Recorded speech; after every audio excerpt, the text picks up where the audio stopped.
This is Hollywood.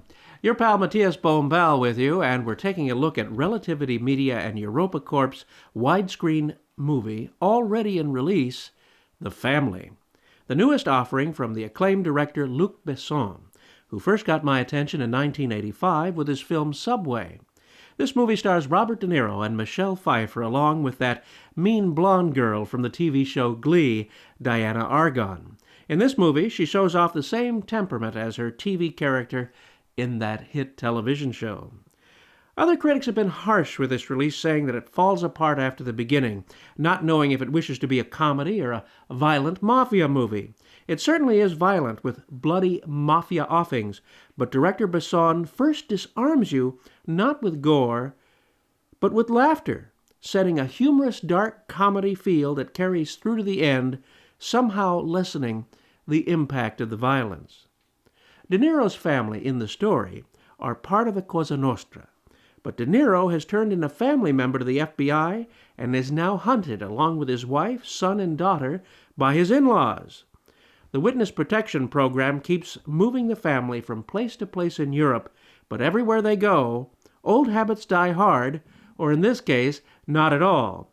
The kids turn their school upside down as they fix everything to their advantage. Mom blows up a supermarket after the gossipy shoppers make remarks that offend her. And De Niro nearly beats the life out of a plumber. Leave it to the Witness Protection Program and the FBI to send in a babysitter in the form of Tommy Lee Jones. How was the first day? It was pretty good. Anything to report? Nothing. Heard you already met the neighbor. The guy on the left, yeah. What'd you talk about? Nothing much. Roses mostly. Try to fit in, will you, Freddie? I'm getting tired of finding you a new place to live every 90 days. Can I rely on you to try? Sure, as long as I can rely on you. You know what's going to happen to you and your family when they find you. You're here to make sure that don't happen, right?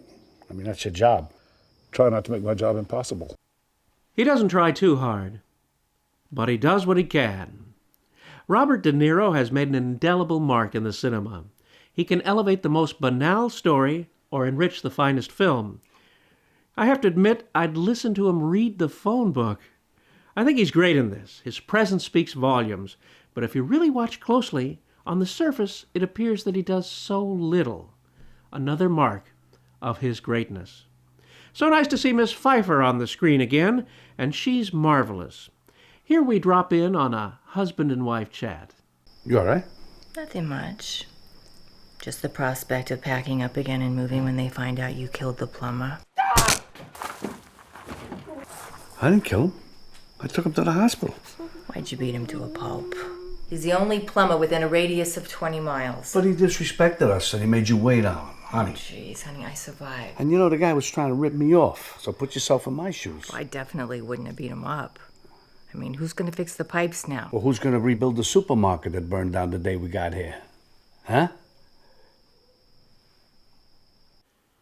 There's a classic De Niro gesture if you ever saw one. Speaking of classic, there's a moment in the film where De Niro relates an early part of his family's history, as he spends his idle hours working on a tell-all story, just as an exercise for himself.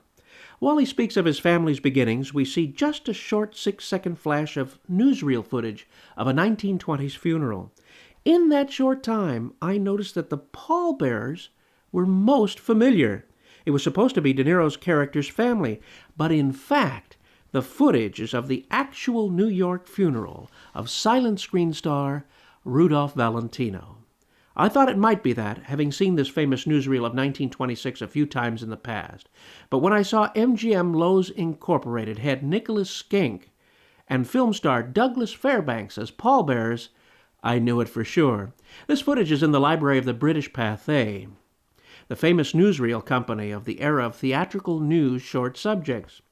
In wanting to show you the actual clip, I wrote them for permission, as they now supply stock footage of famous historical events for films and TV. I explained that I wanted to use it to show you the original film in its own context, for how it was used in the family represented it as something else. They replied that they had no idea that the footage had been even used in the film and would investigate the matter. So, as of the time of this review, I've yet to hear from British Pathé.